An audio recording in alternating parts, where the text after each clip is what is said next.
ଲୋକସଭାରେ ଅପରେସନ ସିନ୍ଦୁରକୁ ନେଇ ଆଲୋଚନା ଜାରି ରହିଛି ଏବଂ ଅପରେସନ ସିନ୍ଦୁରକୁ ନେଇ ବିବୃତି ରଖୁଛନ୍ତି ପ୍ରଧାନମନ୍ତ୍ରୀ ନରେନ୍ଦ୍ର ମୋदी। कांग्रेस सरकार ने 26/11 की इतनी बड़ी घटना के बाद भी एक भी डिप्लोमेट को भारत से बाहर निकालने की हिम्मत नहीं की। छोड़ो इधर एक वीजा तक कैंसिल नहीं किया, एक वीजा तक कैंसिल नहीं कर पाए थे। देश पर पाकिस्तानी स्पॉन्सर बड़े बड़े हमले होते गए, लेकिन यूपीए सरकार ने पाकिस्तान को मोस्ट फेवर्ड नेशन का दर्जा देकर रखा था। वो कभी वापस नहीं लिया था। एक तरफ देश मुंबई के हमले का ये न्याय मांग रहा था, दूसरी तरफ कांग्रेस पाकिस्तान के साथ व्यापार करने में लगी थी।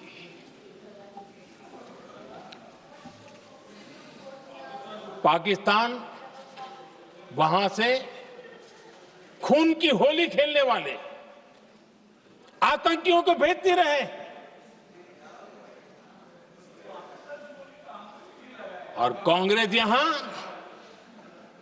अमन की आश के मुशायरे किया करती थी। मुशायरे होते थे। हमने आतंकवाद और अमन की आस का ये वन वे ट्रैफिक बंद कर दिया।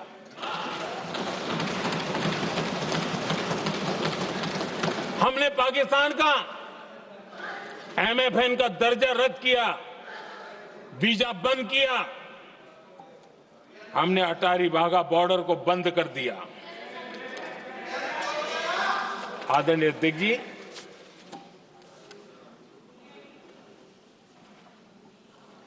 भारत के हितों को गिरवी रख देना ये कांग्रेस की पार्टी की पुरानी आदत है। इसका सबसे बड़ा उदाहरण सिंधु जल समझौता है। सिंधु जल समझौता किसने किया? नेहरू जी ने किया। और मामला किससे जुड़ा था? भारत से निकलने वाली नदियां, हमारे यहां से निकली हुई नदियां, उसका वो पानी था। और वो नदियां हजारों साल से भारत की सांस्कृतिक विरासत रही है, भारत की चैतन्य शक्ति रही है। भारत को सुजलाम सुफलाम बनाने में उन नदियों का बहुत बड़ा योगदान रहा है। सिंधु नदी जो सदियों से भारत की पहचान हुआ करती थी, उसी से भारत जाना जाता था। लेकिन नेहरू जी और कांग्रेस ने सिंधु और झेलम जैसी नदियों पर विवाद के लिए पंचायत किसको दी? वर्ल्ड बैंक को दी। वर्ल्ड बैंक फैसला करे क्या कर रहा है? नदी हमारी, पानी हमारा।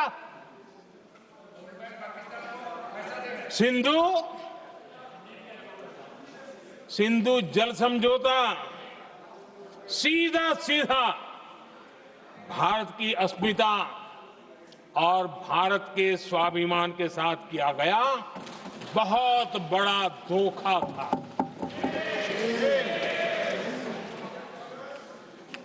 आदरणीय अध्यक्ष जी, आज के देश के युवा ये बात सुनते होंगे तो उनको भी आश्चर्य होगा कि ऐसे लोग थे हमारे देश का काम करते थे। नेहरू जी ने इस ट्रीटी करी और क्या किया? ये जो पानी था, जो नदियां थी, जो भारत से निकल रही थी, उन्होंने 80% पानी पाकिस्तान को देने के लिए वो राजी हो गए और इतना बड़ा हिंदुस्तान, उसको सिर्फ 20% पानी। कोई मुझे समझाए भाई, ये कौन सी बुद्धिमानी थी?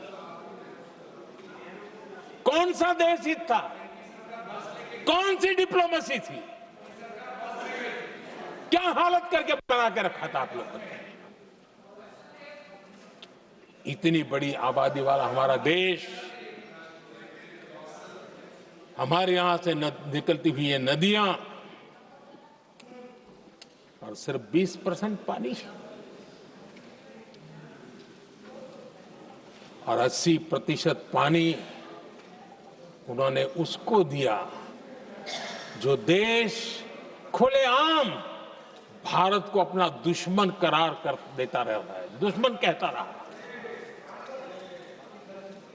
और ये पानी पर किसका हक था? हमारे देश के किसानों का, हमारे देश के नागरिकों का। हमारा पंजाब, हमारा जम्मू कश्मीर देश के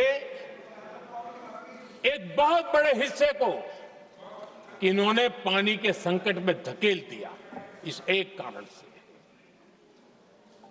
और राज्यों के भीतर भी पानी को लेकर के आपस में संघर्ष पैदा हुई है, प्रतिस्पर्धा पैदा हुई, और उनका जिस पर हक था उस पर पाकिस्तान मौज करता रहा। और ये दुनिया में अपनी डिप्लोमेसी के पाठ पढ़ाते रहते हैं। आदरणीय अध्यक्ष जी, अगर ये ट्रीटी न होती तो पश्चिमी नदियों पर कई बड़ी परियोजनाएं बनती। पंजाब, हरियाणा, राजस्थान और दिल्ली, वहां के किसानों को भरपूर पानी मिलता, पीने के पानी की कोई समस्या नहीं रहती। औद्योगिक प्रगति के लिए भारत बिजली बना पाता। इतना ही नहीं, नेहरू जी ने इसके उपरांत करोड़ों रुपए भी दिए ताकि पाकिस्तान नहर बना सके।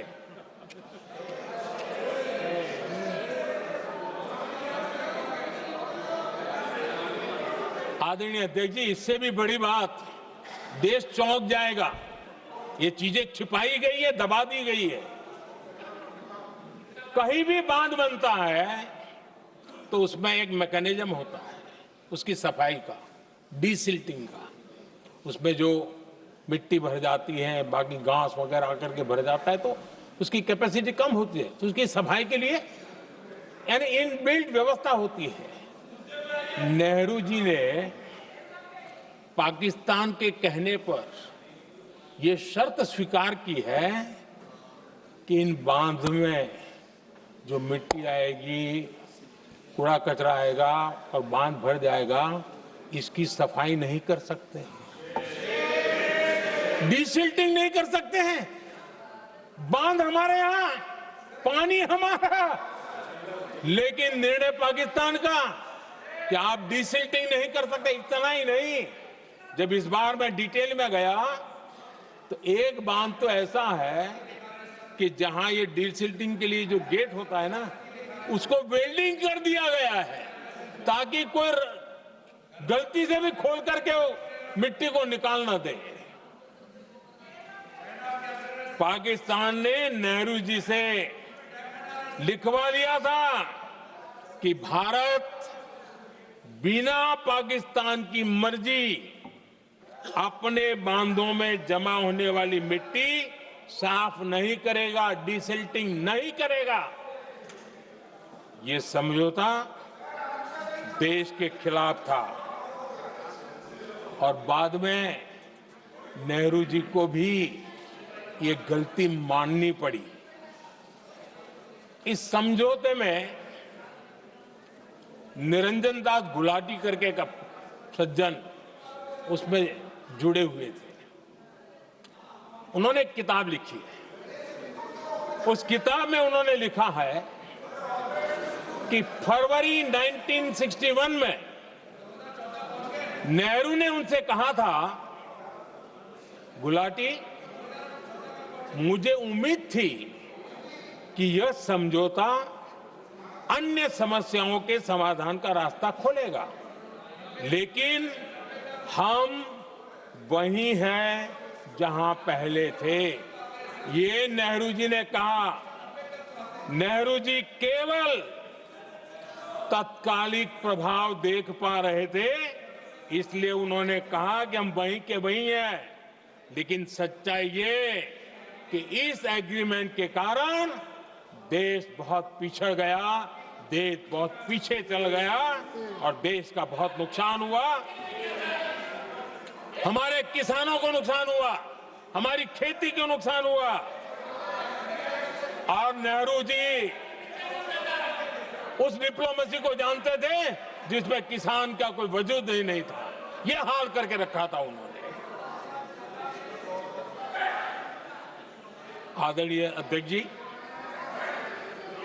पाकिस्तान आगे दशकों तक भारत के साथ युद्ध और छद्म युद्ध, प्रॉक्सी वॉर करता ही रहा। लेकिन कांग्रेस की सरकारों ने बाद में भी सिंधु जल समझौते की तरफ देखा तक नहीं, नेहरू जी की गलती को सुधारा तक नहीं। आदरणीय अध्यक्ष जी, लेकिन अब भारत ने पुरानी गलती को सुधारा है, ठोस निर्णय लिया है।